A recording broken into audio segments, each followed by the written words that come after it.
Ketika dunia terpana, hati Malaysia mengubah Perancis. Petang itu, 20 Februari 2026, ketika artikel bertajuk "Dunia Kembali ke Malaysia" untuk mempelajari semula erti kemanusiaan diterbitkan di muka hadapan akhbar Le Monde, seluruh bilik berita di Paris diselubungi kesunyian yang pekat. Hampir tiada siapa yang dapat mempercayainya. Jean-Pierre Dubois, seorang kolumnis budaya veteran yang pernah sinis, mengatakan Malaysia tidak lebih daripada sebuah kilang pemasangan Asia yang tidak berjiwa, kini merupakan penulis di sebalik kata-kata itu, bahawa Eropah yang tua dan letih perlu belajar dari Malaysia untuk mencari semula rohnya yang hilang. Siapa yang akan percaya pada perubahan yang begitu aneh? Gegaran dalam jiwanya bermula hanya dari sebuah warung kecil di Melaka, di mana dia secara tidak sengaja mendengar dua perkataan, budi bahasa, diucapkan oleh seorang penduduk tempatan. Bunyi yang sederhana itu mempunyai kuasa untuk menggetarkan hati seorang wartawan Perancis yang angkuh. Pagi itu di Kuala Lumpur, pada bulan Mac, langit cerah dan berangin. Dari tingkap kaca sebuah hotel 5 bintang, Jean-Pierre mengerutkan dahinya apabila mendengar sekumpulan pelajar asing di bawah rancak berbahasa Melayu. "Kak, teh tarik 2 ya? Terima kasih banyak-banyak, Kak." Sebuah loghat Perancis yang bercampur dengan bahasa Melayu yang pelat, tetapi membawa kemurnian yang luar biasa. Jean-Pierre tertawa sinis. Satu lagi tren pelik orang muda. Kenapa belajar bahasa Melayu? Untuk ambil gambar dan check-in supaya nampak bergaya? Dalam fikirannya, Malaysia hanyalah nama yang sederhana di peta ekonomi global. Sebuah tempat yang dinamik, tetapi tidak pernah memiliki daya tarikan spiritual yang signifikan. Selama 30 tahun memegang pena, dia sentiasa percaya bahawa kuasa lunar adalah hak istimewa kuasa besar Barat, milik budaya Perancis yang gemilang. Namun akhbarnya sendiri yang menghantarnya ke Malaysia untuk menghadiri sebuah seminar bertemakan menyembuhkan masyarakat pasca industri, di mana puluhan sarjana dari seluruh dunia berkumpul untuk mendengar dan membincangkan budaya Malaysia dan tenaga positifnya. Orang yang menyambutnya di lapangan terbang antarabangsa Kuala Lumpur, CLIA, ialah Amani, seorang wartawan muda. Wajahnya manis dengan senyuman selembut bayu di tasik titiwangsa. Bahasa Melayunya begitu sempurna, lembut tetapi setiap perkataannya jelas. "Selamat datang ke Malaysia, Tuan. Tanah yang penuh ketenangan." Jean-Pierre hanya mengangguk acuh tak acuh. Dia datang bukan untuk mencari ketenangan, tetapi untuk mengumpul data untuk membuktikan bahawa kelembutan itu tidak akan pernah dapat menggantikan pemikiran logik dan kecekapan pragmatik Barat. Tetapi dia tidak sedar, hanya dalam beberapa hari akan datang, senyuman wartawan kecil inilah yang akan mencairkan seluruh benteng keangkuhan yang telah dibinanya seumur hidup. Petang itu, Kuala Lumpur dilanda hujan renyai-renyai secara tiba-tiba. Kereta Amani menyusuri jalan-jalan yang sibuk di tengah kota. Bunyi hon kenderaan bercampur dengan laungan penjajah di gerai-gerai tepi jalan. Jean-Pierre, yang duduk di belakang, segera membuka buku catatannya dan menulis beberapa baris. Bandar yang kelam kabut. Banyak kenderaan, tetapi ada sesuatu yang sangat lembut. Dia cepat-cepat memadam ayat terakhir itu. Dia tidak mahu mengaku bahawa hatinya mula lemah hanya kerana hujan yang asing. Dalam perjalanan ke pusat kebudayaan antarabangsa di mana seminar itu akan diadakan, Amani berkata dengan ceria, "Tuan tahu tak, orang Malaysia ada pepatah, biar lambat, asalkan selamat. Mungkin itu juga cara kami menyembuhkan diri selepas melalui pelbagai cabaran sejarah." Jean-Pierre tertawa besar. "Cik Amani, di Perancis, sesiapa yang lambat akan disingkirkan. Awak tahu tak, dunia ini tidak berfungsi dengan emosi."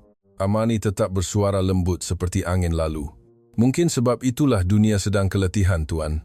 Kata-kata itu membuatkannya terdiam seketika. Tetapi beberapa saat kemudian, dia mengangkat kepalanya semula, suaranya dingin. "Saya datang ke sini untuk memahami apa sebenarnya budaya Malaysia. Tetapi jika ia hanya beberapa falsafah yang kabur seperti itu, saya bimbang ia tidak akan dapat meyakinkan sesiapa pun." Amani tersenyum penuh makna. "Kalau begitu, biarlah Malaysia sendiri yang menjawabnya untuk Tuan. Bukan dengan kata-kata, tetapi dengan orang-orang yang akan Tuan temui." Seminar pada keesokan harinya dipenuhi dengan campuran bahasa Perancis, Inggris dan Melayu. Penceramah Malaysia, Profesor Ismail, berkata dengan perlahan, "Ekonomi boleh berkembang dengan jentera, tetapi hati manusia hanya boleh membesar apabila kita tahu bagaimana untuk saling mendengar." Jean-Pierre, yang duduk di barisan hadapan, tersenyum sinis. Dia menulis dalam catatannya, Kata-kata yang indah tetapi kurang data. Tidak boleh diukur dengan KDNK. Apabila sesi perbincangan bermula, dia berdiri, suaranya penuh kritikan. Jika budaya Malaysia benar-benar mempunyai kekuatan seperti yang tuan-tuan katakan, sila berikan saya angka yang konkret. Berapa banyak syarikat global yang telah belajar dari model Malaysia? Berapa ramai orang barat yang kini berbahasa Melayu? Seluruh dewan tiba-tiba senyap. Amani dengan lembut mengambil mikrofon. Tuan Du Bois, ada nilai-nilai yang tidak dapat ditemui dalam helaian Excel. Apabila seorang anak muda menundukkan kepala kepada orang yang lebih tua, apabila dua orang yang tidak dikenali saling mempelawa secawan teh, itu juga adalah data. Cuma tiada siapa yang mengumpul statistiknya. Dia tertawa kecil dan membalas serta-merta. Jika tidak boleh dikumpul statistik, bermakna ia tidak wujud dari sudut pandangan saintifik. Banyak mata di dalam dewan memandangnya dengan rasa tidak puas hati. Amani pula hanya tersenyum tanpa berkata apa-apa lagi. Tetapi jauh di dalam hati Jean-Pierre, timbul satu perasaan aneh, perasaan yang tidak selesa, tetapi pada masa yang sama, penuh dengan rasa ingin tahu. Selepas seminar, Amani membawanya bersiar-siar di sepanjang Sungai Melaka. Di bawah pokok-pokok angsana yang rimbun, beberapa orang tua sedang leka bermain dam haji. Kanak-kanak riang bermain, dan sepasang suami istri muda duduk bersandar sambil membaca buku. Pemandangan yang sangat sederhana, tetapi mempunyai keteraturan yang aneh. "Tuan nampak tak?" kata Amani. Matanya masih memandang ke arah permukaan sungai yang tenang. "Orang Malaysia mungkin tidak memiliki banyak harta, tetapi kami hidup berdekatan antara satu sama lain. Bukan kerana kami takut kesunyian, tetapi kerana kami percaya bahawa dapat bersama adalah perkara yang paling semula jadi dan berharga." Jean-Pierre tidak menjawab. Fikirannya tiba-tiba melayang ke stesen kereta api bawah tanah di Paris, di mana ribuan orang berasa asak, tetapi tiada siapa yang berani memandang mata antara satu sama lain. "Mungkin," katanya tanpa sedar, "kamu semua hidup dengan perlahan kerana kamu belum mempunyai tekanan pertumbuhan seperti kami." Amani tersenyum lembut. "Atau mungkin juga kerana kami telah memilih untuk tidak membiarkan tekanan mengawal hidup kami." Jawapan itu membuatnya keliru. Dia mendongak dan melihat permukaan sungai yang tenang memantulkan langit biru yang jernih. Seolah-olah di tengah-tengah ketenangan ini, semua logik tajam dan hujah-hujah keras di dalam dirinya perlahan-lahan larut. Tetapi dia masih belum mahu mengakuinya.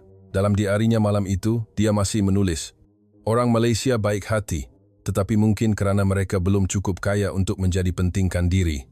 Dia tidak tahu bahawa baris-baris tulisan yang kering itulah benih pertama untuk satu perubahan besar. Perubahan yang akan membuatnya tunduk kagum hanya beberapa hari kemudian. Keesokan harinya, Amani membawa Jean-Pierre jauh ke dalam lorong-lorong bersejarah di Melaka. Di sinilah budaya Malaysia bernafas melalui nadi kehidupan seharian penduduknya, katanya. Jalan Jonker Street bersinar di bawah mentari. Bunyi kenderaan dan aroma kopi yang dipanggang sebati menjadi sebuah simfoni yang unik. Pelancong berhenti di hadapan kedai-kedai kecil yang comel. Setiap kedai mempunyai papan hitam kecil yang ditulis dengan kapur, "Terima kasih kerana sudi singgah." Jean-Pierre mengerling, cepat-cepat menulis dalam catatannya. Gaya nostalgia, kurang profesional. Ucapan terima kasih tulisan tangan nampak ketinggalan zaman. Pemilik kedai, seorang wanita pertengahan umur, mempelawanya secawan teh bunga telang. Dia tersenyum sinis. Di Perancis, pelanggan tidak perlukan teh. Mereka hanya perlukan perkhidmatan yang pantas dan sempurna. Wanita itu hanya tersenyum, suaranya selembut awan. "Orang kami di sini berfikir sebaliknya, Tuan. Kalau terlalu cepat, kemesraan tak sempat dirasa." Jean-Pierre terdiam beberapa saat, kemudian menulis lagi. "Tabiat yang lambat, terlalu beremosi." Petang itu, mereka melawat sebuah bengkel craft potter kecil di tebing sungai. Beberapa tukang muda sedang tekun membentuk logam, mengukir setiap perincian dengan teliti. Di dinding tergantung sebuah slogan dalam bahasa Melayu, "Buat dengan betul, nanti cantiklah ia." Jean-Pierre melihat setiap produk, lalu bertanya dengan nada separuh ingin tahu, separuh mengejek. "Berapa lama masa yang kamu ambil untuk siapkan satu arca kecil macam ni?" Seorang pemuda menjawab, "Lebih kurang 3 hari, Tuan." Dia mengangkat keningnya. 3 hari untuk satu barang yang dijual dengan harga kurang dari 10 euro, di Perancis, robot boleh menghasilkannya dalam masa 10 menit. Pemuda itu tersenyum mesra. "Tapi robot tak tahu macam mana nak sayangkan produk yang dibuatnya, Tuan." Amani memandangnya, matanya lembut tetapi dalam. "Tuan nampak tak? Mereka tidak bercakap tentang keuntungan. Mereka bercakap tentang kegembiraan. Jean-Pierre mengangkat bahu. Kegembiraan tidak boleh membayar bil. Jawapannya membuatkan suasana menjadi suram. Malam itu di restoran tempat dia makan malam, para pekerja menunduk hormat kepada setiap tetamu. Seorang pelayan muda berkata perlahan dalam bahasa Inggris, "Thank you, sir. Wish you peace tonight." Terima kasih, Tuan. Semoga malam Tuan damai. Ucapan yang aneh, bukan seperti have a nice day yang biasa didengarinya, membuatnya terkejut. Dia bertanya kepada Amani, kenapa mereka sebut peace, damai, dan bukan good? Amani tersenyum. Kerana orang Malaysia percaya bahawa ketenangan dalam jiwa lebih berharga daripada kegembiraan. Gembira hanya sementara, tetapi damai itu berkekalan. Jean-Pierre tertawa sinis. Falsafah yang bagus, tetapi tidak membantu meningkatkan KDNK. Amani menelengkan kepalanya sedikit, matanya masih tenang. Jadi, kalau KDNK meningkat tetapi manusia tetap kesepian, adakah itu satu kemenangan atau satu kegagalan, Tuan? Soalan itu tidak dapat dijawab oleh Jean-Pierre. Dia diam-diam memandang keluar tingkap kaca. Di jalan, sekumpulan pelajar Perancis sedang berbual dengan seorang makcik penjual kuih dalam bahasa Melayu. Terima kasih banyak-banyak, makcik. Gelak tawa mereka yang jernih bercampur dengan bunyi hujan malam di Melaka.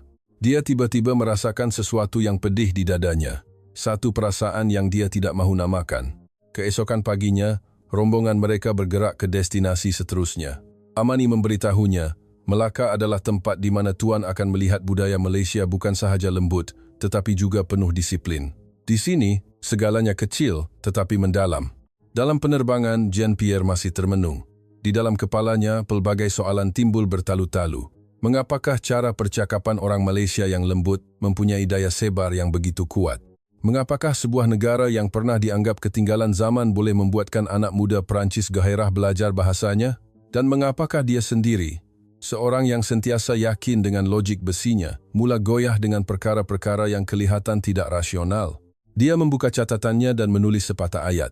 Orang Malaysia mempunyai sesuatu yang membuatkan orang lain berasa jengkel tetapi pada masa yang sama hormat. Mungkin kerana mereka jujur. Petang di Melaka menyambutnya dengan hujan renyai yang berkabus. Amani berbisik, orang di sini selalu kata, hujan Melaka takkan basahkan baju sesiapa. Ia hanya akan melembutkan hati. Jean-Pierre tersenyum sinis. Saya tak percaya hujan pun ada budaya. Amani menjawab, kalau begitu, cubalah Tuan berjalan di bawah hujan ini sekali, nanti Tuan akan faham. Orang Malaysia hidup perlahan bukan kerana mereka lemah, tetapi kerana mereka tahu cara menjaga hati mereka. Buat pertama kalinya, dia tidak membantah. Dia berdiri senyap di tengah-tengah hujan renyai, melihat penduduk Melaka yang memakai terendak berjalan santai melintasi jambatan tanpa tergesa-gesa. Dalam bunyi titisan hujan, dia mendengar satu irama yang sangat berbeza. Bukan irama persaingan, tetapi irama daya hidup yang terpendam anehnya. Dan dia tahu, dia sedang perlahan-lahan melangkah masuk ke sebuah dunia di mana logik barat terpaksa tunduk.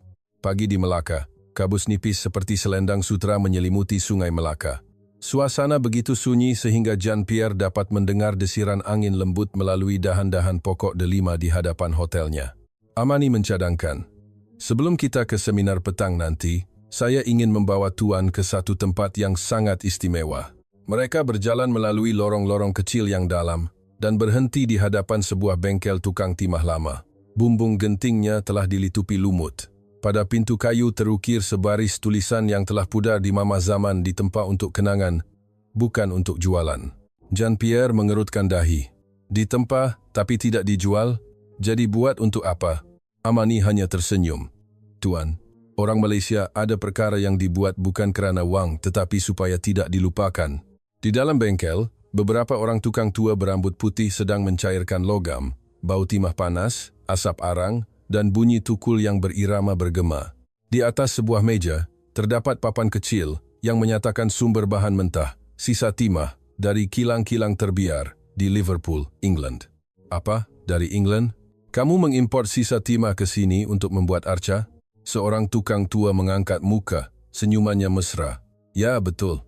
Kami orang Malaysia percaya bahawa apa sahaja yang pernah mempunyai roh masih mempunyai nilai. Timah ini mungkin bahan lama, tetapi apabila melalui tangan kami, ia akan diberi nafas baru. Kemudian dia mengetuk tukulnya dengan kuat.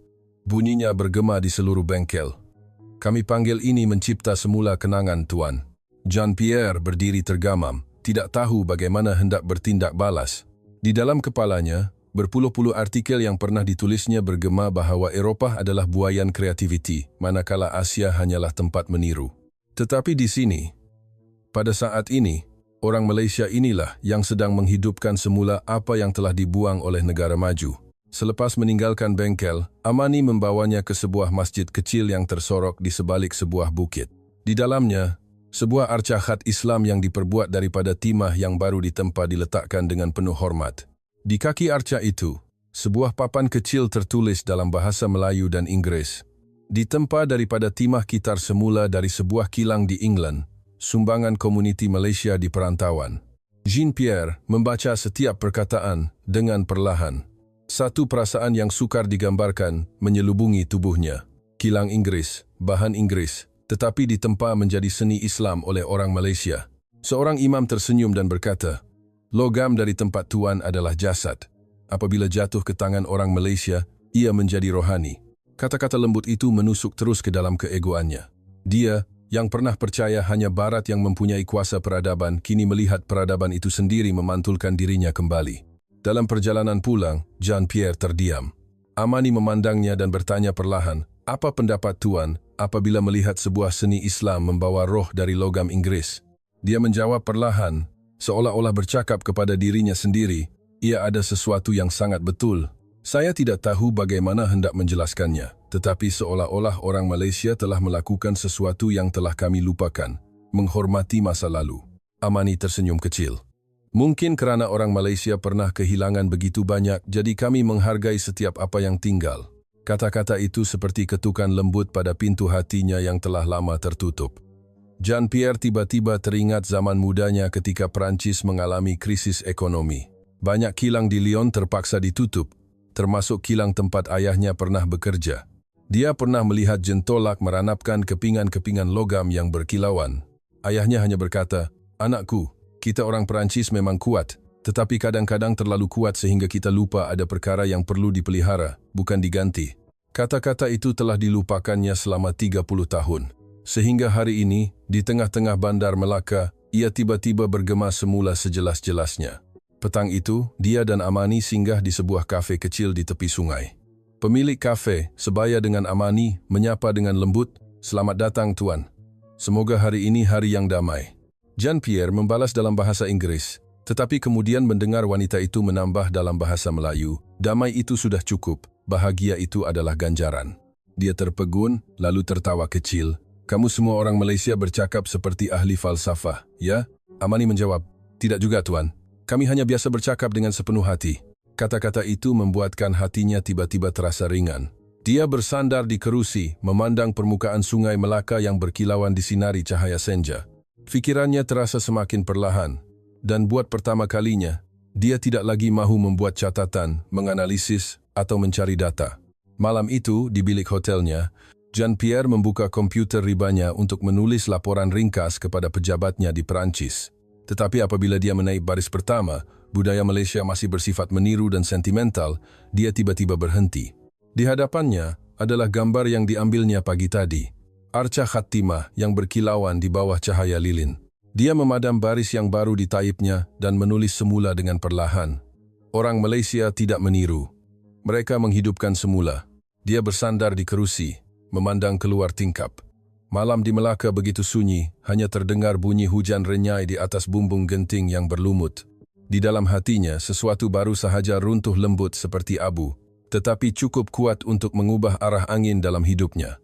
Keesokan paginya, Melaka masih sunyi seperti satu hembusan nafas.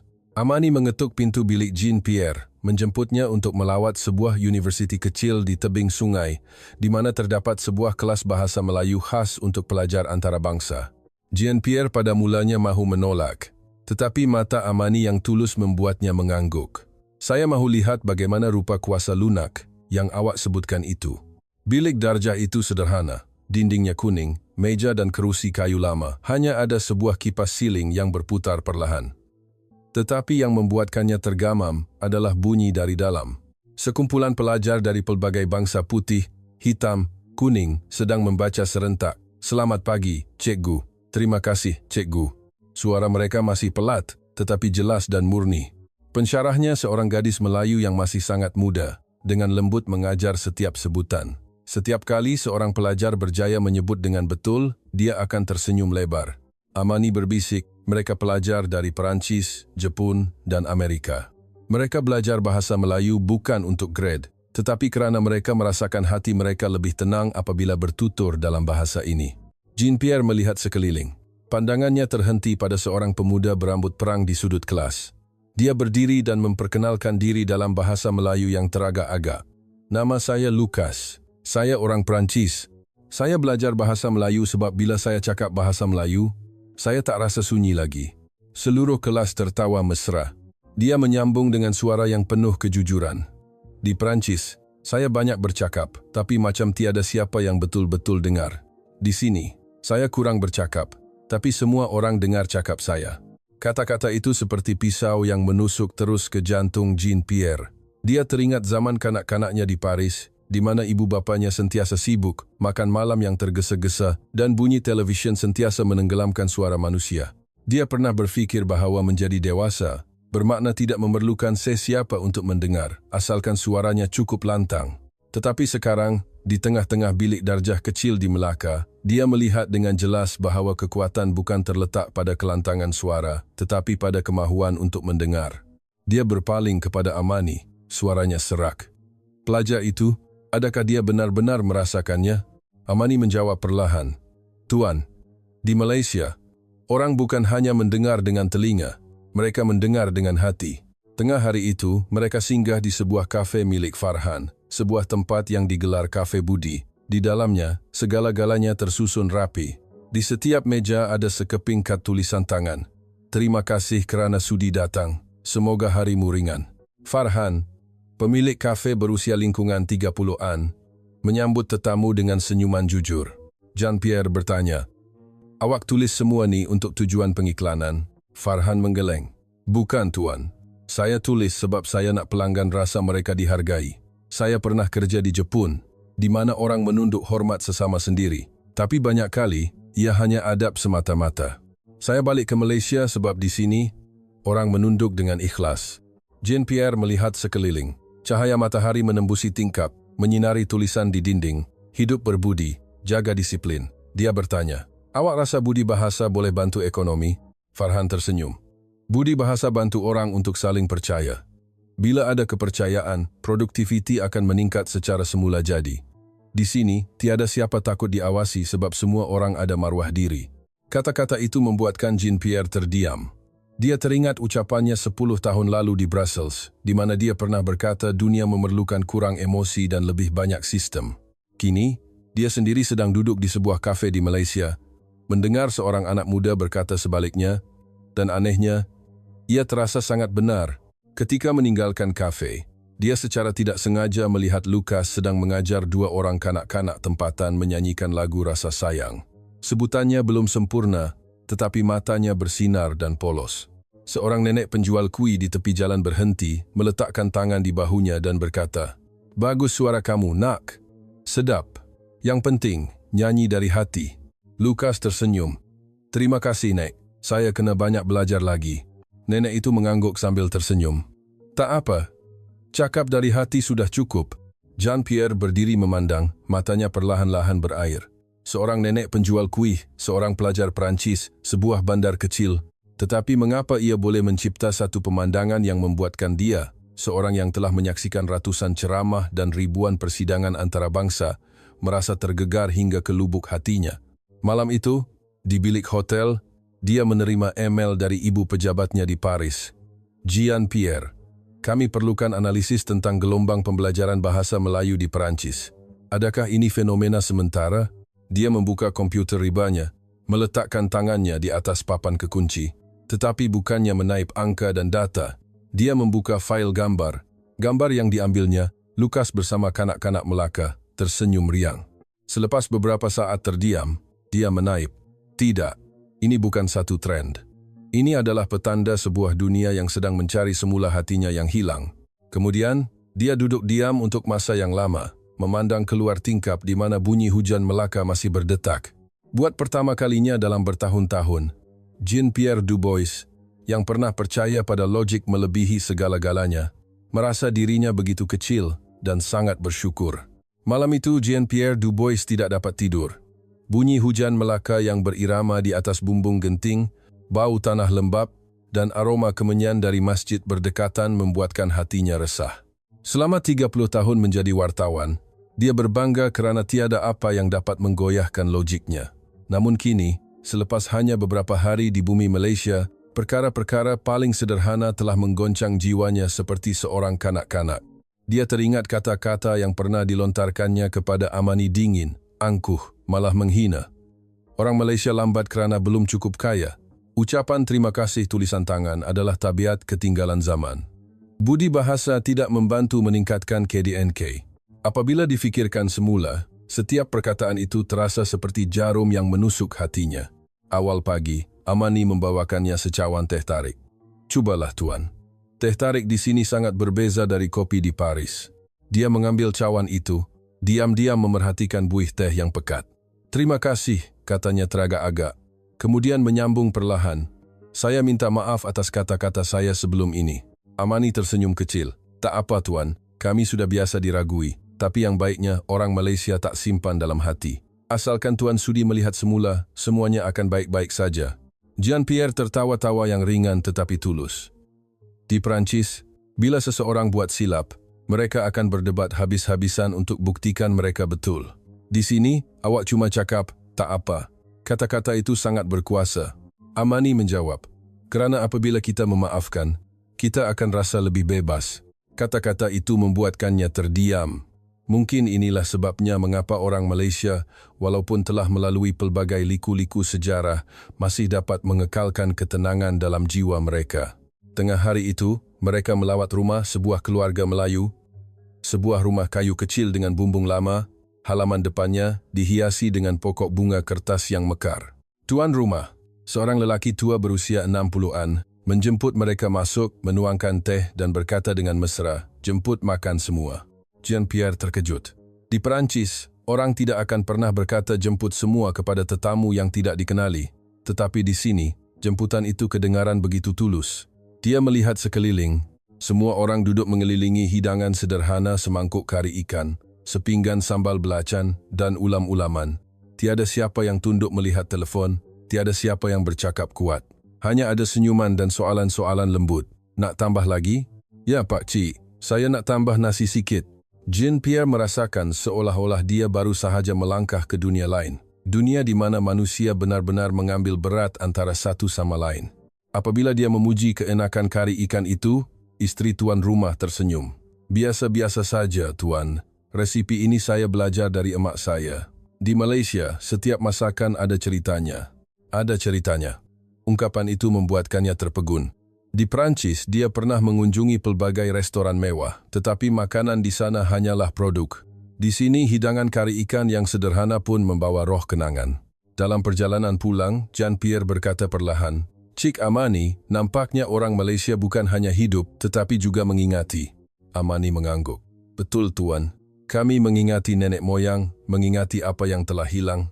Kerana hanya apabila kita tahu mengingati, barulah kita tahu siapa diri kita." Dia terdiam. Di dalam hatinya, satu gelombang besar melanda rasa malu bercampur dengan rasa syukur. Dia sedar bahawa bangsa yang pernah dipandangnya rendah kini sedang mengajarnya erti menjadi manusia. Malam itu, Jean-Pierre membuka semula rakaman video yang dibuat oleh Amani. Pemandangan kanak-kanak di pedalaman menyanyikan lagu tanggal 31 Ogos sambil berpegangan tangan. Suara mereka yang jernih bergema di tengah-tengah pergunungan yang berkabus. Dia tiba-tiba teringat ayahnya, pekerja kilang tua yang pernah mengajarnya pelajaran paling sederhana. "Anakku, bersyukurlah selagi ada orang yang sudi menjemputmu makan." Dia menangis. Buat pertama kalinya dalam berpuluh-puluh tahun, air matanya mengalir kerana sesuatu yang tidak dapat diukur dengan data atau logik.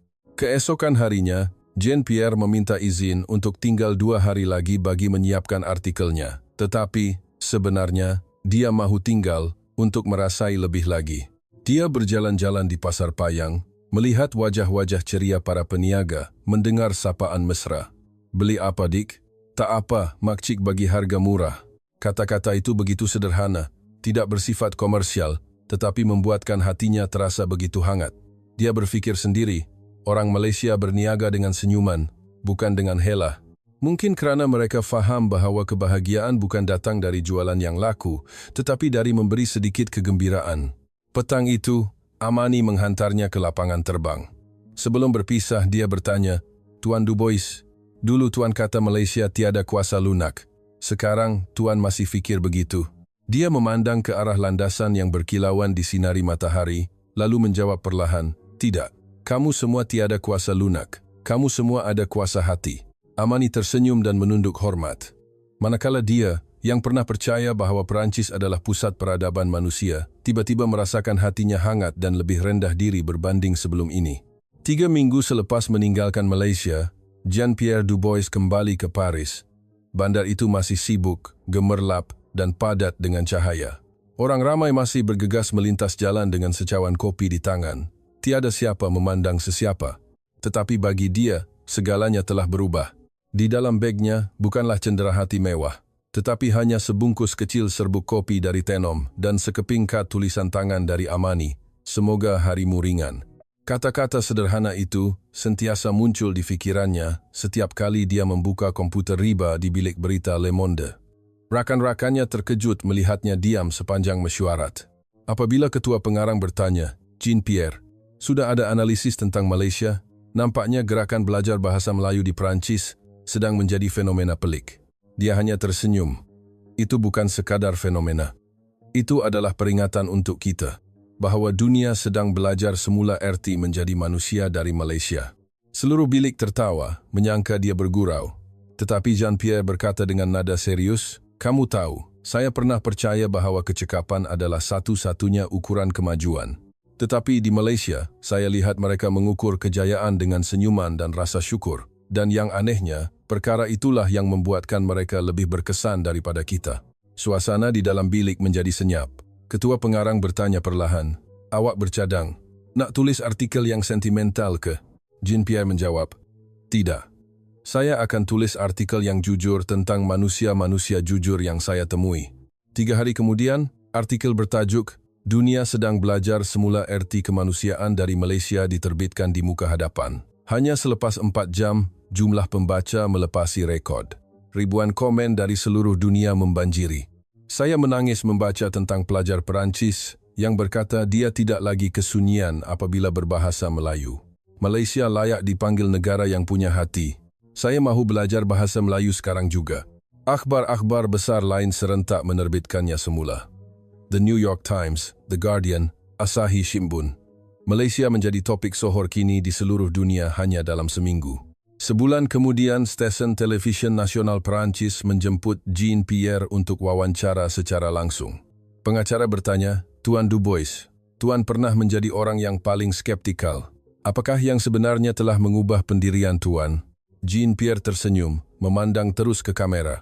"Saya telah melihat perkara-perkara yang Perancis telah lupakan. Sebuah negara kecil yang mempunyai keupayaan untuk membuatkan orang lain mahu hidup lebih berbudi. Hanya dengan 2 perkataan, terima kasih.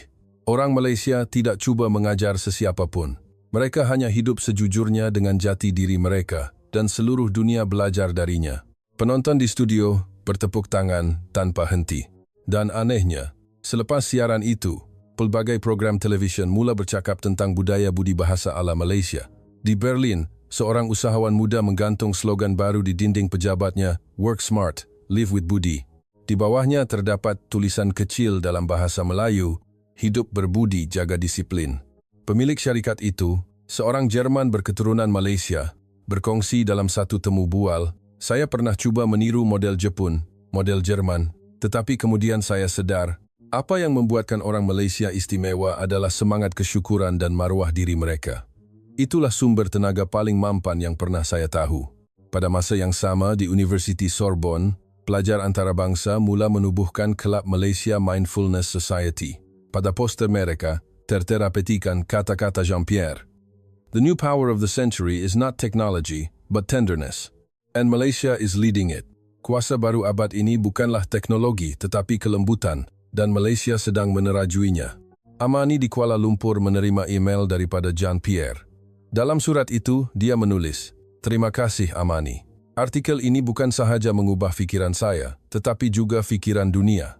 Dan jika ada yang bertanya apa yang istimewa tentang Malaysia, saya akan jawab, mereka mempunyai keupayaan untuk membuatkan orang lain mahu menjadi lebih baik.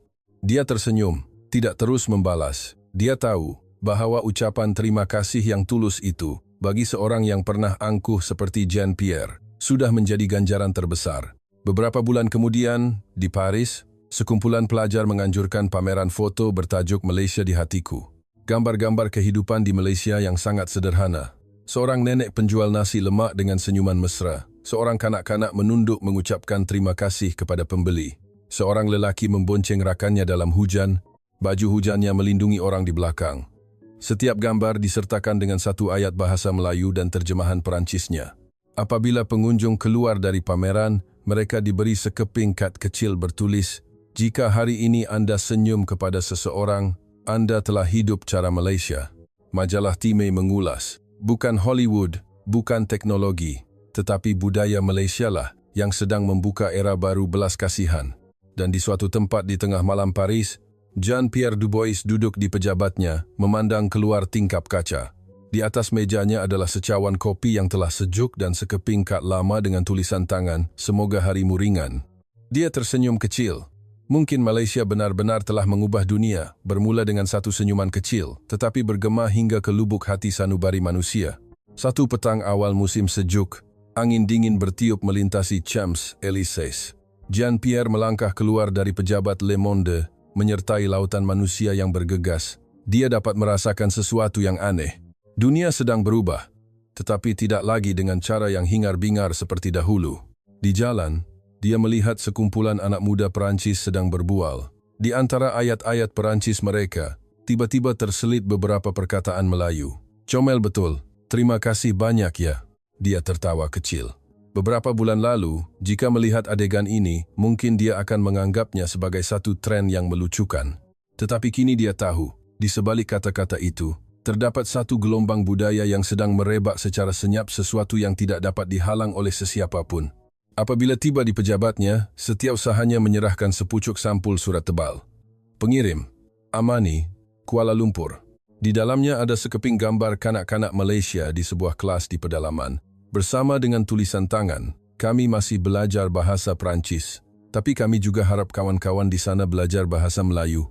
Kalau kita jumpa di tengah-tengah, pasti kita lebih faham satu sama lain." Jean-Pierre memegang gambar itu, hatinya dipenuhi emosi yang sukar digambarkan.